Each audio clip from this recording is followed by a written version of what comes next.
Dear students, how are you all? After a long vacation, we again meet together, and today we are starting a new lesson, Major Landforms of the Earth. Dear students, the Earth's surface is not the same everywhere. We know that. The Earth has an infinite variety of landforms. Some of the different landforms are mountains, plateaus, plains, deserts, islands, etc. These landforms are a result of two processes. One is the internal process and another one is the external process. So what is internal process? Within the earth, a continuous movement is taking place called internal process. And external process? The second or the external process is the continuous wearing down and rebuilding of the land surface. Let us learn the internal and external processes of the earth in details. The internal process of the earth. The earth beneath our feet is continuously moving. The movement of earth's surface results in internal process. The internal process results in a portion of the earth's surface getting elevated or getting sunk. The internal process occurs due to the internal heat of the earth's interior. The movement in the lithospheric plate is the biggest example of internal process. Volcanoes, earthquakes are all examples of internal process caused by the disturbance in the earth's layer. Now let us learn about the external process of the earth. External process occurs or happens due to the continuous wearing down and rebuilding of the earth's surface is the result of external process. Erosion and deposition are the two examples of the external process of the earth. What is erosion? Removal of materials is called erosion. Erosion is carried out by various agents like wind and water. Deposition. Deposition of materials results in rebuilding of earth's surface. The wearing away of the earth's surface is called erosion, and the surface is being lowered by the process of erosion and rebuilt by the process of deposition. These two processes are carried out by running water, ice, and wind. Now let us learn about mountains and their features. A mountain is a large landform that rises above the surrounding land in a limited area, usually in the form of a peak and a broad base.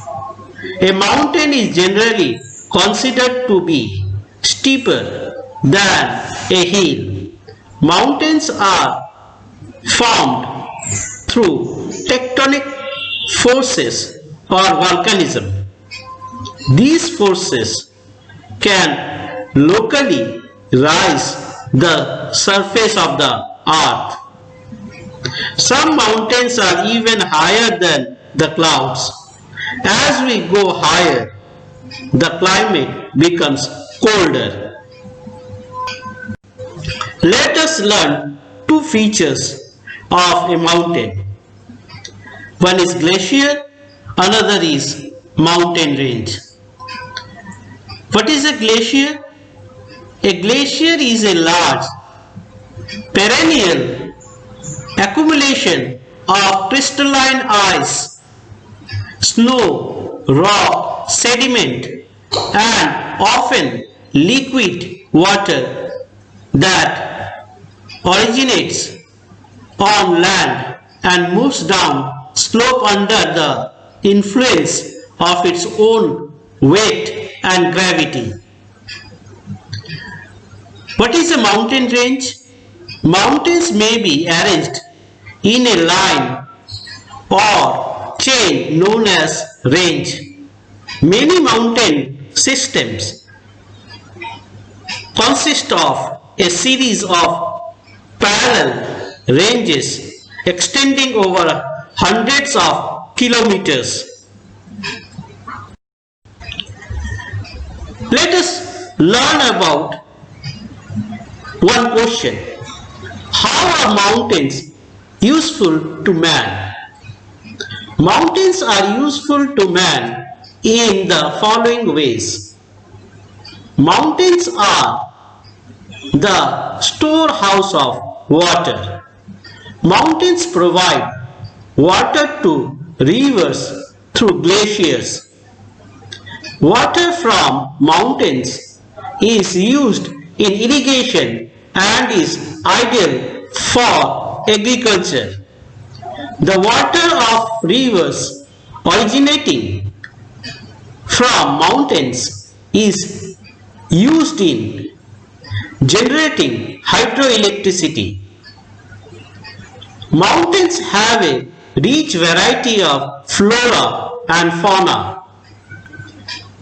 Mountains provide idyllic sites for tourists. Mountains are important sites for several games and sports. There are many usefulness of mountains, but side by side, why are mountains thinly populated? Mountains are thinly populated because of the following reasons. Undulating topography, harsh climate, less land available for farming, very few employment opportunities, and less developed means of transport. So dear students, we have learned the topics, the internal and external process of the earth, mountain and their features. Now, try to answer these questions which I am giving today. The first question is like this: how are mountains different from hills? Second, how do glaciers form on mountains? Third, name some major mountain ranges of the world. Fourth, name the undersea mountain. Name some hill stations of India. And last but not the least, name some of the sports popular in mountains. So this much for today. Again we will meet in the next class with the three different types of mountains and their features. So, be safe in your home, study well, and try to answer the questions which I am giving, but which I have given as homework today. So up to this, goodbye everyone. We will meet in the next